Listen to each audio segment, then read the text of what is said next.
Hello, everybody. Welcome back. I am Christine Dixon of the Ordinary Sacred, and we are still here in the mountains.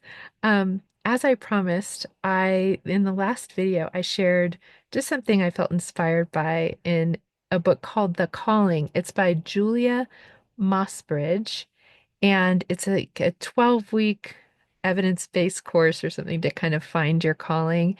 And she doesn't explicitly talk about IFS or parts work, but maybe because I'm so immersed in it, I read in that into everything.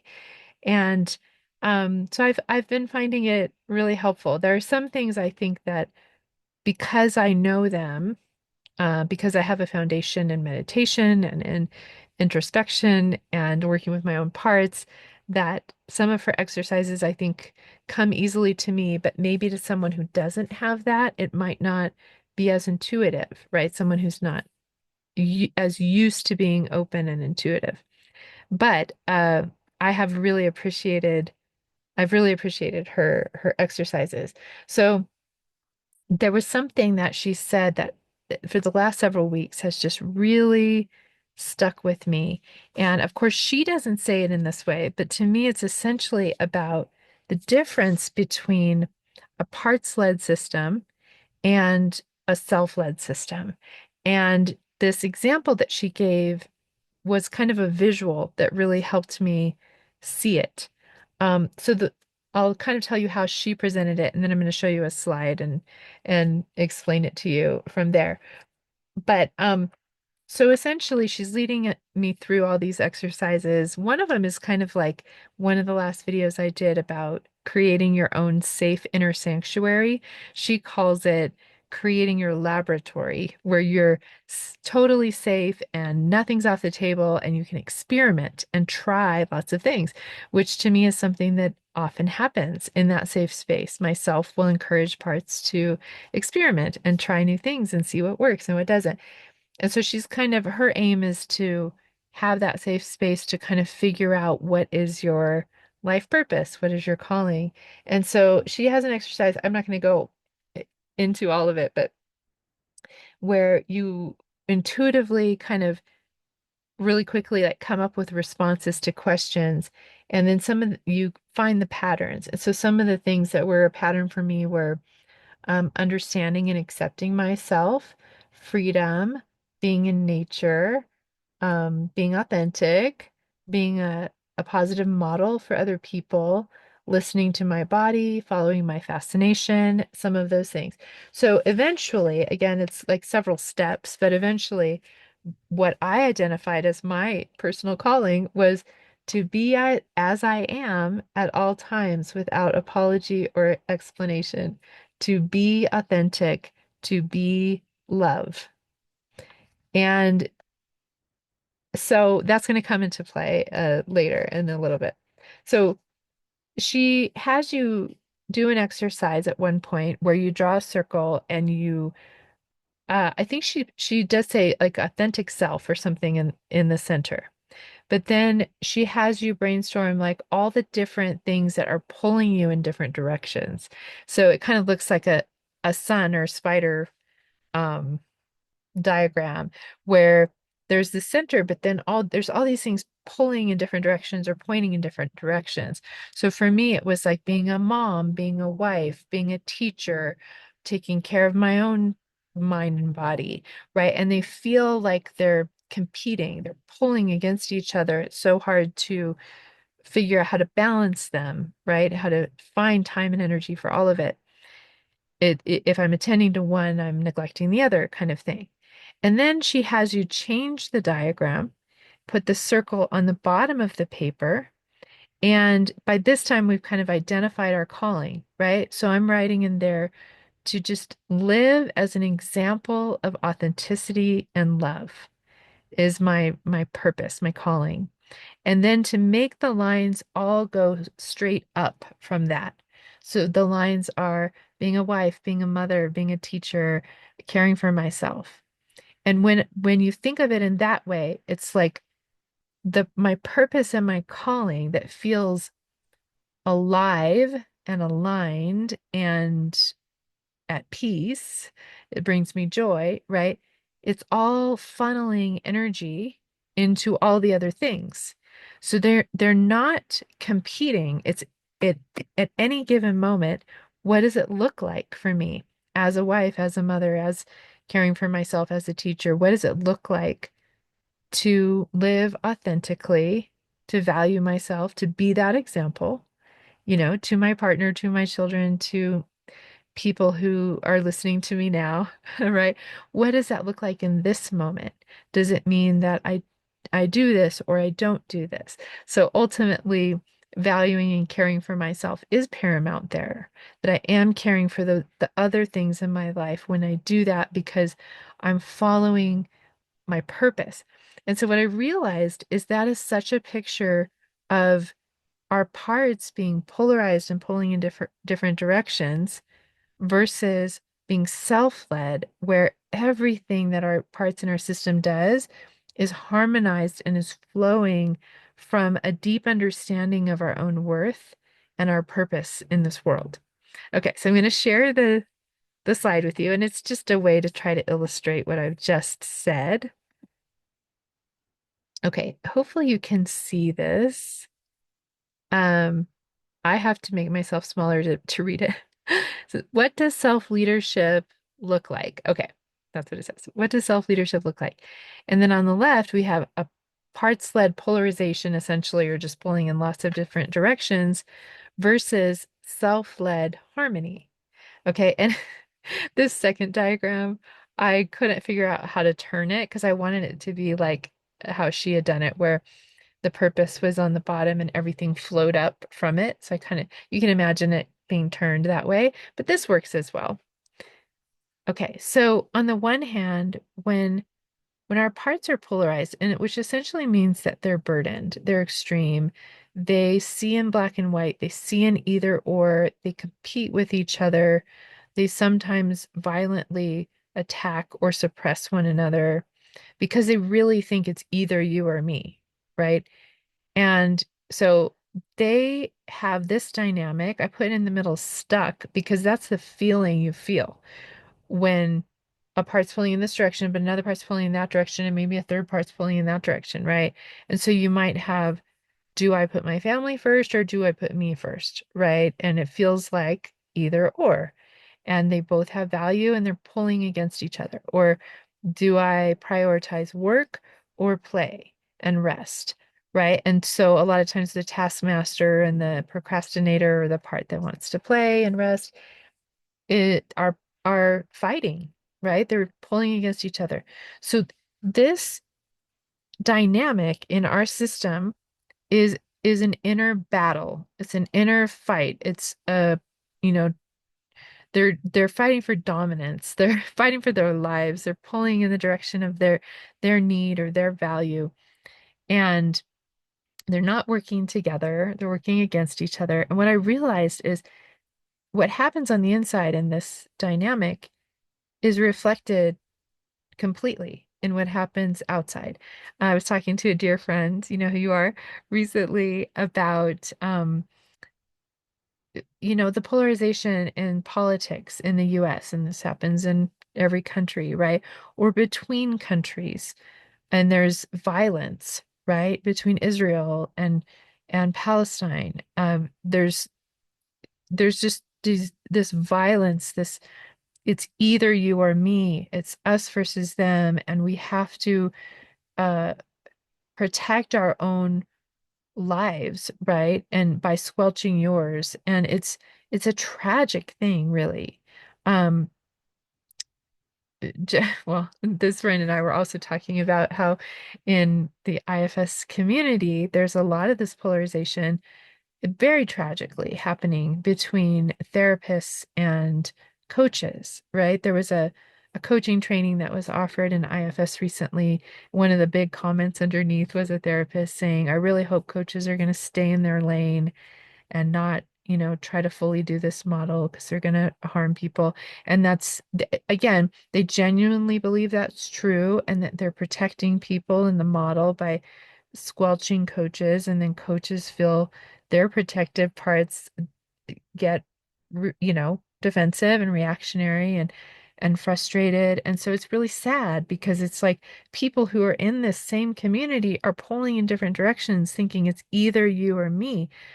And a lot of this honestly comes from the mentality of scarcity that's created. So what happened, in IFS Institute was so many people wanted to practice and learn and use this amazing model. And before it became so popular, there wasn't a difficulty like training all the people who wanted to do it. And Dick was very generous about, coaches and ministers and spiritual leaders and different people can all learn this method and help their clients. And was happy to do that, right? But then suddenly there became this scarcity of spots. There was a lottery, right, that I entered for 3+ years and could never be picked for. And people are wanting to be officially trained and they can't be. So then therapists are upset. Why are coaches being trained when, we should be priority, we're trauma informed, uh, you know, things like that. There are other reasons as well. But that scarcity then creates this mentality of it's either you or me, right? It's kill or be killed, and essentially.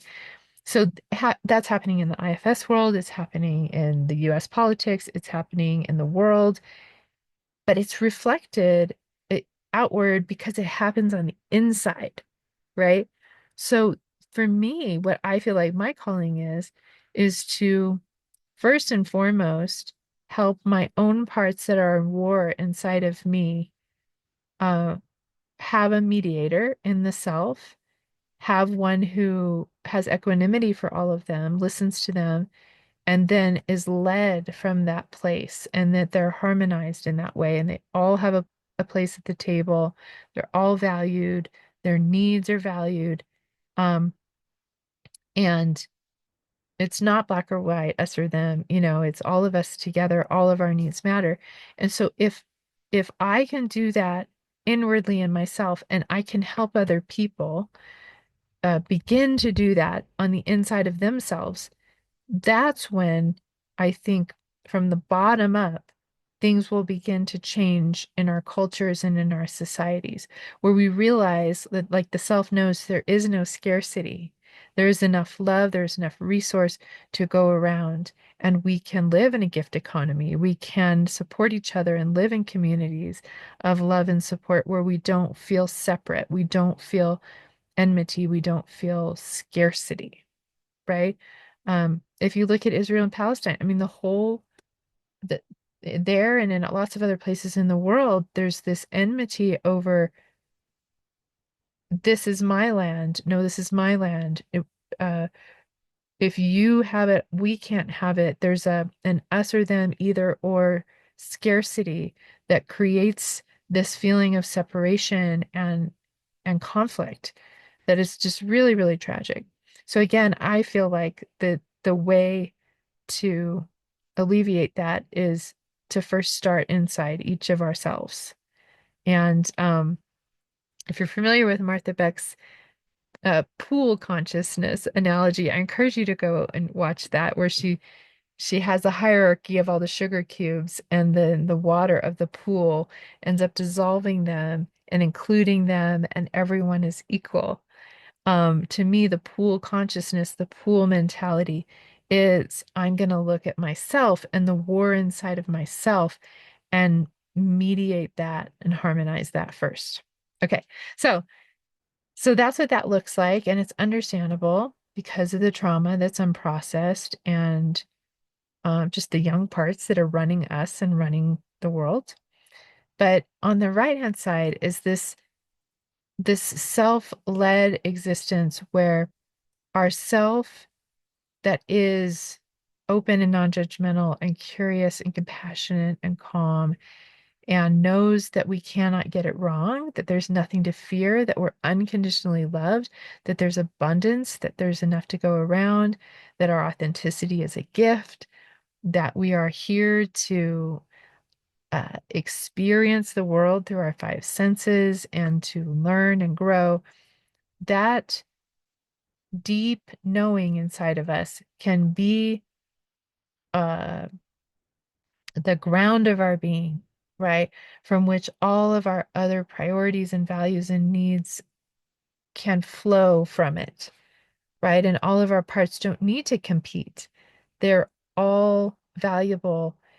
Again, this is why it fits so well with nonviolent communication, because in nonviolent communication, our needs are not really competing. It's just what's a strategy that meets them all. We don't need to be attached to strategy, but we can be creative. How can everyone's needs be met in a creative way? And can we value all of them, even if we can't be the one to meet them? And there needs to be a different strategy. So again, there's this image of basically, again, I want it to be from the bottom, but kind of like the self is the ground of being, it's the core. And from that place of love and groundedness, the rest flows. It flows very naturally. And there's not an efforting, there's not a pulling in different directions, there's not an urgency of fighting. Um, and again, the way forward there really is that the self here on the right gives loving attention to all these parts that are extreme and pulling and in opposite directions and burdened. Listening to their stories, just like the last video, right? When the angry ones come up, listening to what's the unhealed trauma underneath. Can I go there? Can I be with them? Can I reparent this? Um, what's the unmet need? How can we creatively meet it? What's the unmet need of the person in front of you? Can we value it even if we can't meet it ourselves?